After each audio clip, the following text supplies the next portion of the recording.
Graça e paz, tudo bem? Eu sou Valéria, fui convidada mais uma vez pela Alba para estar aqui com vocês, né, para a gente ir juntas estar estudando mais um capítulo desse livro aqui, que é o Apologético da Mamãe Ursa. E nós estaremos estudando com você o capítulo 6. A intenção é estudar um pouco a mais e mais adiante, né, mas eu não sei se nós teremos esse tempo para estudar mais de um capítulo, né? Vamos ver como será o tempo. O livro que nós estamos estudando é o Apologético da Mamãe Ursa, empoderando seus filhos para enfrentarem as mentiras da nossa cultura, é da editora Trinitas. Este livro, da Hilary Morgan Ferrer, que é a organizadora. Antes, vamos iniciar com uma oração. Senhor, nós te damos graças porque o Senhor nos dá essa oportunidade, neste momento, de compartilhar e adquirir novos conhecimentos, de estar estudando, Senhor Deus, outras coisas que às vezes nós não conhecíamos, mas que podem afetar a nossa fé e a fé dos nossos filhos de uma forma avassaladora. Obrigada porque o Senhor está nos dando a possibilidade de ver isso e poder trabalhar isso na nossa vida e na vida dos nossos filhos, Senhor. Edifica-nos mais uma vez. Nós pedimos em nome de Jesus. Amém. Então, aqui ela inicia, né, este capítulo 6, que chama Meu Cérebro é Confiável. Fonte, Meu Cérebro. Esse capítulo, quem escreveu ele foi a Hilary, né, a organizadora. Ela vai apresentar aqui mais uma concepção, né, ideológica, mais uma filosofia, que é o naturalismo materialista. Ela começa falando assim: a ciência é o único meio, a única fonte de real conhecimento, de verdade, e a única forma que eu tenho de entender a realidade. Aí quando você escuta isso, você pensa, nossa, isso não parece uma coisa muito cristã, né? Só a ciência tem a verdade, só a ciência sabe se relacionar com a verdade, só a ciência tem explicação para as coisas, né? E os milagres, e Deus, e a alma, e as outras coisas, né? Se você pensou nisso, você está certa, né? A ciência não tem resposta para todas as coisas. Mas é aconselhável que é importante que você entenda e compreenda essas correntes ideológicas, porque um dia você pode ter tido contato com elas, ou não teve, um dia seus filhos terão contato, ou já estão tendo contato com elas, e é interessante você refutar as mentiras que estão por trás dela. Nem todas as coisas você vai precisar refutar totalmente. Algumas coisas vão ter, né, ali algo que você possa aproveitar. É aquilo que a Mamãe Ursa faz lá, né, do livro que ela fala: você mastiga, fica com o que é bom, engole, e o restante você cospe. É a arte de mastigar e cuspir, né, que a gente viu já em capítulos anteriores. Então, o que é o naturalismo? O naturalismo é a crença de que as causas naturais, elas são suficientes para explicar tudo no mundo. Esse naturalismo é um naturalismo materialista, né? Porque se apega na materialidade, naquilo que pode ser analisado, estudado, né, com sentidos, aquilo que pode ser mensurado. Nisso eu acredito, né? Aos olhos do naturalista materialista, somente o mundo natural é tudo que existe, né? O mundo material, somente o mundo material, desculpem, é tudo que existe. Só ele carrega as chaves da razão, só ele é lógico, né? Só ele tem as respostas, enquanto a religião ela não passa de mera superstição, um monte de lendas, historinhas, um monte de mitos, de coisa para pôr medo em você, né? Um monte de bobeiras, né? Um monte de crendices. Então a religião, ela, enquanto é a ciência, ela está ligada a evidências, a religião ela está ligada somente à fé, né? É isso que eles defendem. Com relação à fé, a autora ela entra num ponto seguinte, que é que é importante, é preciso garantir que os nossos filhos compreendam o que é fé. Ela fala um pouco sobre esse assunto, não muito, né? Mas eu vou deixar para vocês aqui uma dica da editora Fiel. É um livro, é uma revistinha de escola dominical chamada Fé no que Acreditar. É de uma série chamada 9 Marcas Novos Convertidos. É uma revista que você pode trabalhar com pequenos grupos, células, escola dominical e até mesmo em casa, entendeu? Nos seus momentos de estudo, né, com seu filho. E é muito interessante porque ela entra profundamente nesse assunto da fé. É importante saber o conceito que seu filho tem de fé, as coisas nas quais ele acredita, quanto seu filho ainda acredita nas coisas que você ensinou para ele enquanto ele era menor, né? O que ainda tem nele, daquilo que ele tem, que ele tem sido alimentado até agora por você, né? Espiritualmente falando, né? Dessas coisas, desses assuntos religiosos. Porque ela diz assim, ninguém põe fé naquilo que não acredita, entendeu? Naquilo que não tem referências. É igual quando você vai arrumar um emprego, você vai contratar alguém, uma babá, um exemplo. Vamos pegar o exemplo de uma babá, né? Que é o exemplo que ela dá aqui. Você não vai pegar uma pessoa, uma babá que não tem referência para ficar com seu filho o dia todinho quando você vai trabalhar, deixar seu filho, né, lá. Então você não pega nada que não tem referências, não é isso? Você não acredita naquilo que não tem referências. Então precisamos alimentar bem os nossos filhos para que eles adquiram as melhores referências da fé, da religião, de Deus, de Jesus, da salvação, das doutrinas importantes, para que ele realmente acredite, para que ele realmente tenha aquilo como regra de fé e de prática na vida dele. Então, para acreditar, ele precisa ter boas referências nele, dentro dele, né? E nós podemos trabalhar isso, né, com eles. Esse livro, ele está chamando sempre nossa atenção para isso, né? A fé, ela lida com fenômenos sobrenaturais. O que é o milagre? O milagre é um fenômeno sobrenatural. Explica? Não. Como você acredita no milagre? Pela fé. Então a fé, ela é um fenômeno sobrenatural. Nós cristãos somos sobrenaturalistas. Por quê? Porque não acreditamos que a natureza e tudo que existe, mas cremos que há realidades fora da natureza, né? Aí vem a explicação, os anjos, os demônios, a alma, Deus, né? E os milagres que a gente vê através da Bíblia. Então há realidades fora desse mundo material. O sobrenatural, ele não... Muita gente tem um preconceito até mesmo com a palavra, né? A gente pensa assim, nossa, sobrenatural, parece coisa assim de alienígena, de alien, de médiums, de feiticeiro. Não é. Sobrenatural, como ela diz aqui, só significa fora da natureza, ou seja, aquilo que não está materializado, né? Aquilo que não pode ser mensurado.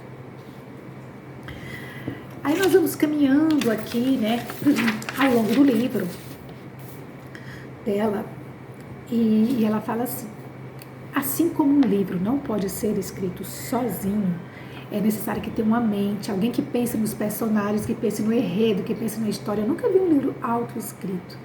Foi lá e se escreveu sozinho, né? Assim cremos que Deus criou o mundo não apareceu do nada. O mundo é criação de Deus. Foi necessário uma mente inteligente que ordenou todas as coisas, e através dessas coisas, dessa ordem, desse ser, dessa mente muito inteligente, muito poderosa, muito soberana, esse mundo foi criado. E esse Criador interage com a sua criação. É assim que nós cristãos acreditamos, né? Nós cremos nisso. Mas o fato de crermos nisso não faz com que nós desacreditamos no mundo material. Nós acreditamos nisso sem desacreditar no mundo material. Mundo esse no qual nós somos chamados para interagir com ele. Gente, lembra lá das lições da escola dominical, lá quando você estava na classe de crescimento? dos 3 mandatos, mandato cultural, mandato social e mandato espiritual. O mandato cultural é aquilo que deu, que é o nosso, como nós nos relacionamos com a sociedade, né, o planeta. O social com as pessoas, né, com a família, né, e afins. E o espiritual, como nós nos relacionamos com Deus. Então, nós conseguimos ver o mundo por todas essas óticas, a ótica material e a ótica imaterial. Enquanto o naturalista, ele consegue ver o mundo apenas de uma ótica, pela ótica material, né? Aí na página 117, ela faz aqui uma breve história do naturalismo. Aí ela vai falando assim, como ele foi se desenvolvendo, né? Que veio o pré-moderno, o moderno, vai falando das fases, né? De como ele foi se constituindo, o naturalismo. E vai caminhando, né? Faz uma breve história. E do modernismo, que depois nós vamos abordar esse tema. Há em voga na sociedade que os mais instruídos não podem conviver com Deus, mas que eles precisam negar a Deus. Enquanto isso, acreditamos em Deus e eles não. Mas quanto mais você acreditar em Deus, mais religioso você for, mais ignorante você é, né? Essa coisa de Deus é coisa para pessoas ignorantes. Então, sempre houve um esforço, né, por parte da Revolução Científica. Ela sempre foi motivada por esse desejo de destronar Deus, né, de acabar, né, com essa visão do mundo judaico-cristão. Mas só que essa visão judaico-cristã foi uma visão que desempenhou um papel significativo na ciência, mas isso você não vai ouvir falar nas universidades nem nas escolas, né? Nossos filhos não vão ouvir isso. Então, há sempre essa necessidade de destronar Deus. É que a ciência é tudo. A religião é a ignorância, né? É o que tenta se passar. Tanto é que você vê muito, às vezes, os nossos jovens apostatando da fé no primeiro ano de universidade, porque ele vai ouvir tudo isso e vai falar, realmente, tudo que eu acreditei até agora, tudo que eu escutei na escola dominical, não passa de contos da carochinha. Por isso é importante firmar verdades eternas no coração deles, né? E assim, sempre houve esse esforço, né, para destronar Deus, colocar outra coisa no lugar de Deus. E o nosso coração, vocês sabem que o nosso coração é uma fábrica de ídolos, né? Nosso coração gosta de fabricar ídolos. A isso, eu sugiro até que a Alba deixe aqui, se for possível, o link para os estudos do livro que ela fez, da Elisa Fitzpatrick, Ídolos do Coração. Porque quem ainda não teve oportunidade, né, não seguiu na época a leitura, às vezes quem é novo aqui, né, vai entender melhor esse assunto através do estudo daquele livro que ela fez, né, Ídolos do Coração.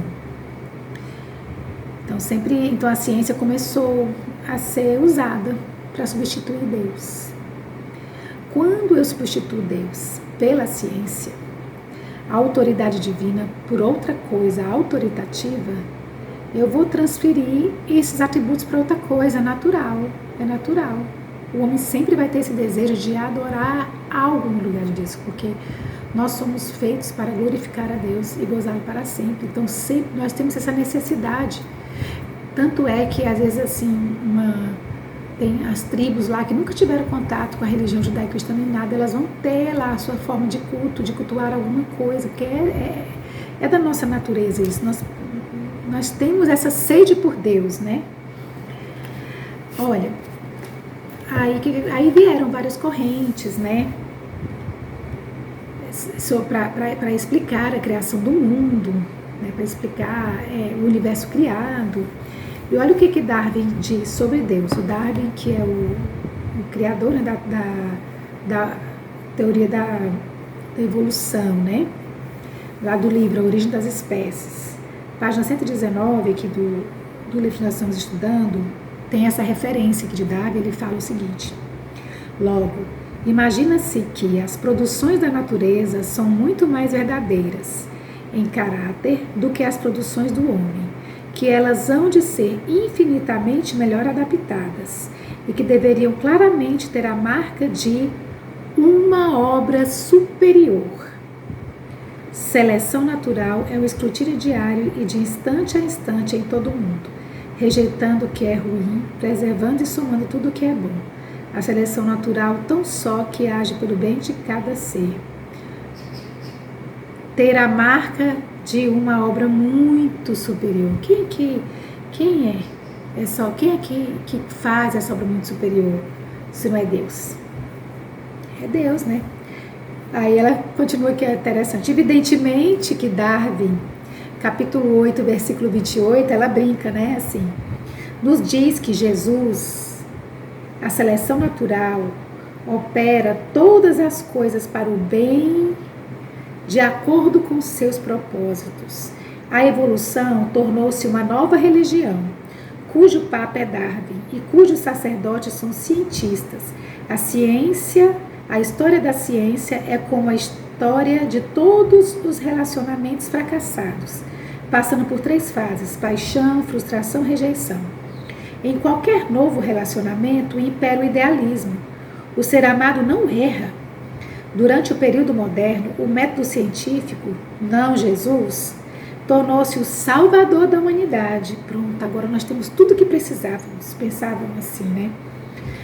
Finalmente não precisamos mais aturar esse lixo de fé, essa coisa supersticiosa, baixa e ignorante que é a religião, né? Que é a fé. Agora conseguimos conhecer as coisas com absoluta certeza. Ela vai caminhando, né? Que conforme a pessoa vai adentrando, vai vendo que não vai conseguir resposta para tudo dentro da ciência, né? Que não vai encontrar resposta para todas as coisas, que são essas coisas sobrenaturais e às vezes até coisas mais simples também, né? É bastante interessante essa parte do livro, da página 117 à página 120, né? É uma página assim pra gente marcar. Eu mesmo fiquei tentada a marcar praticamente tudo. E ela segue, né? A leitura do livro, né? Vamos seguir a leitura do livro. Ele fala assim, implicações práticas. Quais são as implicações práticas do naturalismo na nossa vida e na vida dos nossos filhos? O problema universal de negar é porque ele nega a existência de algo imaterial, Deus. E o problema universal de negar a existência de Deus é a dificuldade de explicar a criação separada do seu Criador. Ninguém nunca conseguiu fazer isso. Nunca. E lá venho eu de novo com as minhas, né, indicações. Gente, eu indico muito, muito. Tem os vídeos gratuitos lá no YouTube do Adalto Lourenço, nosso irmão que esse ano, né, foi levado para a glória, grande cientista, né, cristão. Tem esse livro maravilhoso, Gênesis 1 e 2, também da editora Fiel. E aqui, gente, esse livro ele tem explicações científicas, porque tem muita coisa da Bíblia, da criação, que sim, que você pode ver à luz da ciência, mas existem coisas que não têm explicação, que é a grandeza do ser de Deus. É muito interessante, eu indico mesmo. Vai ajudar bastante você a trabalhar essa questão de apologética com seu filho. O que é que eu vejo? Se seu filho desacredita lá da criação, que a criação foi através de Deus, Gênesis foi a história da criação é aquela lá, narrada em Gênesis, não precisa acreditar em mais nada da Bíblia, gente, porque que livro é esse que já começa mentindo para mim? Entendeu?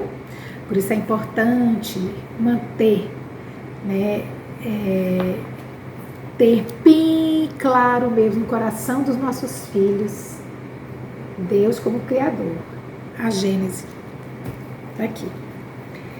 Então, por isso em nosso estudo do naturalismo vamos avaliar e analisar teorias alternativas que se arrogam substitutas de Deus. Seus filhos se depararão com essas teorias e é essencialmente que nós, mamães ursas, saibamos argumentar com essas falhas de enredo.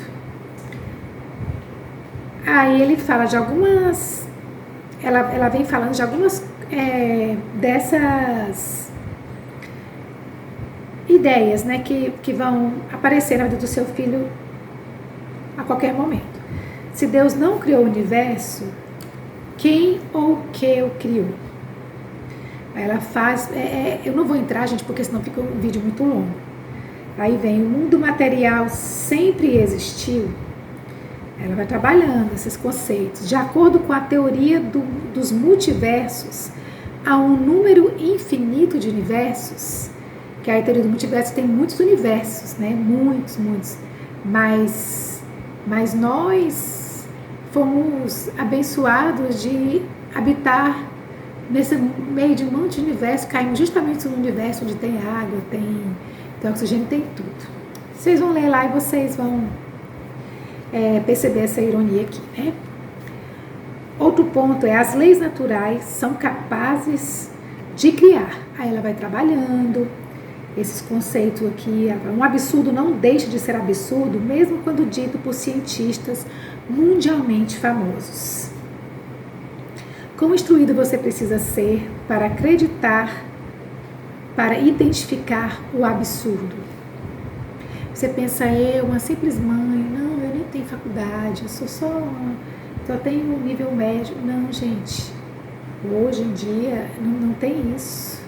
Você tem o melhor, né, a sabedoria divina. Então você, hoje em dia, não tem mais desculpa. Todo mundo tem um celular com internet, tem acesso a bons livros, tem acesso a bons podcasts, a bons sites, a bons artigos, né? Eu mesmo citei alguns aqui. A editora Monergismo está cercada de livros bons, cheia de livros bons. O blog Monergismo tem muitos livros bons, tem muita coisa de apologética interessante, né? Tá, aí segue. Um amontoado de teorias para a origem do universo. Aí tem física quântica, não sei o que, aquele tanto de teoria. Aí ela vem trabalhando, né? Outras questões. Deixe o universo para lá. De onde surgiu a vida? Então, são todas questões, essas questões primordiais estão geralmente ligadas à Gênese. Geralmente estão ligadas à Gênesis. Então, vamos para aquela parte. Ruja como uma mamãe. Reconheça a mensagem. O sobrenatural acaba sendo explicado pela ciência. Você consegue me dizer uma coisa que originalmente pensávamos ser natural, mas que acabou se provando sobrenatural? Cristãos não rebatem esse questionamento, pois todo naturalista rejeita completamente qualquer evidência que recorra a explicações sobrenaturais. Enquanto nós aceitamos, né, a origem do mundo, nós aceitamos a materialidade, eles não conseguem fazer esse casamento, né, eles não conseguem. E nós entendemos também que nem tudo pode ser explicado, né, à luz da ciência. Nem tudo que está aqui pode ser mensurado, mas ele pode ser crido através da fé. Que a natureza é tudo que existe, né? Use de discernimento. Afirme o bem e rejeite o mal. Aí nessa parte de afirmar o bem e rejeitar o mal, eu quero ler para vocês aqui na página 127, algo que me chamou também bastante atenção. Meu argumento final é um golpe contra a refutação, por vezes simplista, da teoria da evolução que a igreja oferece. Durante minhas aulas de evolução e genética na pós-graduação, aprendi que a evolução pode fazer muito mais do que haviam me ensinado. Aprendi também que o professor não fazia distinção entre observação e pressuposição ou postulação. Conclusão: a evolução pode fazer mais do que eu pensava inicialmente, mas ainda não é suficiente para explicar o salto da vida simples para uma vida mais complexa, ou mesmo da não-vida para a vida. Para dar o próximo passo da explicação, é preciso inserir filosofia É necessário afirmar que a natureza pode saltar da vida simples à vida complexa e passar da não-vida para a vida por si só. Gente, as crianças nossos filhos vão ouvir isso, nossos adolescentes, nossas crianças, e se eles não tiverem uma boa base, eles vão ouvir isso aqui, vão acreditar no professor, né? Porque falar, realmente, nossa, então a minha igreja mentiu para mim, a minha mãe, os meus pais, meu professor da escola dominical, o pastor, nossa, tudo o que eu vi até hoje é mentira, nossa Bíblia é mentirosa. Quando ele estiver com contato com essas teorias, né, darwinistas. Então é muito importante, né, ter acesso a essas coisas. Essas são algumas das mentiras, né, que são contadas. Ela fala, a primeira mentira, a ciência e o cristianismo não se misturam. Sim, a ciência e o cristianismo, pelo contrário, se dão muito bem. A crença de que o universo é governado por leis naturais, testáveis, confiáveis e que podem ser dominadas é originalmente uma ideia cristã baseada no caráter e nos atributos do Deus cristão. Lembra, gente, Romanos 1:20, que Deus, ele se torna conhecido através das coisas criadas, através da sua criação. Segunda mentira, a ciência se guia por fatos, enquanto a religião se pauta pela fé. Desta segunda mentira, a ciência se guia por fatos, enquanto a religião se pauta pela fé, você há de concordar comigo que é necessário ter fé também, para acreditar em algumas teorias, né, que explicam a existência do mundo, como o mundo foi criado, inclusive o darwinismo. Tanto a ciência quanto o cristianismo mesclam fatos e fé, desde que a definição de fé esteja correta. A ciência é mais dependente de observações repetitivas, embora, em última análise, baseie-se numa filosofia que interpreta todos os dados. A depender da filosofia que se baseiam, dois cientistas podem analisar os mesmos dados e chegar a conclusões diferentes, conclusões distintas. Felizmente, o cristianismo ele é baseado em fatos verificáveis e comprováveis acerca da vida, da morte e da ressurreição de Cristo. Nós temos fatos históricos que podem atestar muitos dos acontecimentos que estavam na Bíblia. Inclusive os reis citados, lá da época de José do Egito, né, o faraó da época, na época de Daniel, né, Nabucodonosor, todas aquelas figuras históricas. Tem também Herodes, no tempo de Jesus. Então existem, sim, né, outros fatores, né, que explicam muita coisa dentro da Bíblia, né, muitos fatos verificáveis, sim. Terceira mentira. Aquilo que não possui uma mente é capaz de produzir informações. A informação é transmitida quando há um emissor, um receptor e um meio de comunicação em comum. Nada exceto uma mente já foi observado produzindo informação. Ou seja, só uma mente pode produzir informação. Lembra aquela questão do livro que eu falei, que um livro não se escreve sozinho, é necessário ter uma mente inteligente, alguém por trás, não precisa ser inteligente não, né, que tem livro que não é.